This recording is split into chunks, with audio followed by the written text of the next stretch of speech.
I've been reading The Tea Girl of Hummingbird Lane by Lisa C. And I took a break from Hooked, the book club, last night because I thought that that book was getting a little dark and I was getting upset with the main character. I was upset with him. So I thought, oh, I'll switch over to The Tea Girl of Hummingbird Lane. I'll be happier. It's not. This is up there with like A Little Life. Like, this is.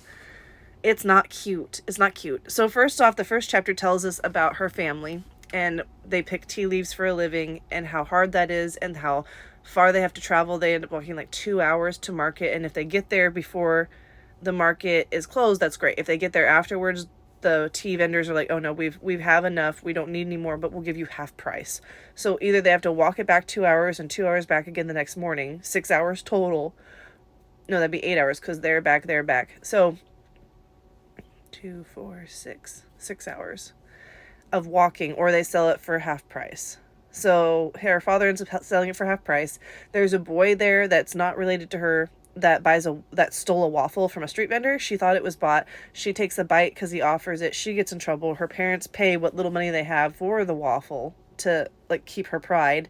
And then they go back and do like a chicken sacrificing and feed it to their village as like her purification for what she was blamed for doing, kind of thing. And now the family just has less food because now they have one less chicken to lay eggs. So it was like a punishment on top of a punishment, which I thought was just a lot. And then we go into the second chapter, and her sister-in-law is pregnant and she's having babies. And in this particular culture, when they're pregnant, they're supposed to hide it. So they'll turn sideways, they wear baggy clothes, they're supposed to act very shy if anybody ever mentions it. It's something that like they don't talk about, but everybody knows about, kind of thing. She has twins, and in this culture, having twins, they think that any twins that you have is from the demons or from like the devil.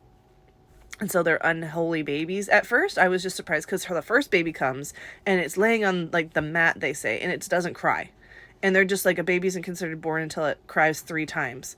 But they don't aid the baby. Like, they won't clear out its wind passage. They don't like do pats, nothing. They just like, if it doesn't do it on its own, it just doesn't do it on its own. Okay, so no help, no assistance. And then it turns out the mother-in-law's holding the first baby, and then the daughter-in-law goes to have her second baby, which they didn't know she was having too. And then when that second baby comes out, the mother-in-law drops the newborn on the floor, and then the mother's instructed to like pretty much get rid of her babies. It's really sad.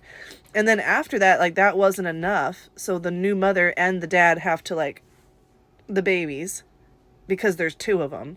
And then not only that, the village comes and burns her hut, and then they cast them out of their village, out of their community, because she must be evil. She must have done something wrong with her sacrifices, or somehow an evil thing attached to her, and that's why she had 2 babies. Not only does she lose her family that they just created because of superstition, but then she loses her home. She's cast out. They take her headdress, so she loses her status. And medically, it's been like a day or two. So she just had babies. They took her home away, and her husband are cast out to live away from everyone because of twins. So, no, that book did not get better. It's traumatizing me, and I'm sad. And I'm worried because this little girl is just called Girl. She doesn't have a name.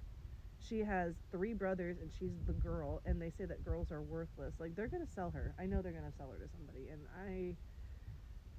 I got to be here for it, but I'm sad. Like, can't she just have a nice life? Can't we just have lots of babies around and be happy? Babies need help to breathe sometimes. It's a lot. I understand it's a culture and that they have superstitions, but when you have the education behind the fact of knowing those are not, like, scientific-based superstitions, it's really, really sad. That's so sad.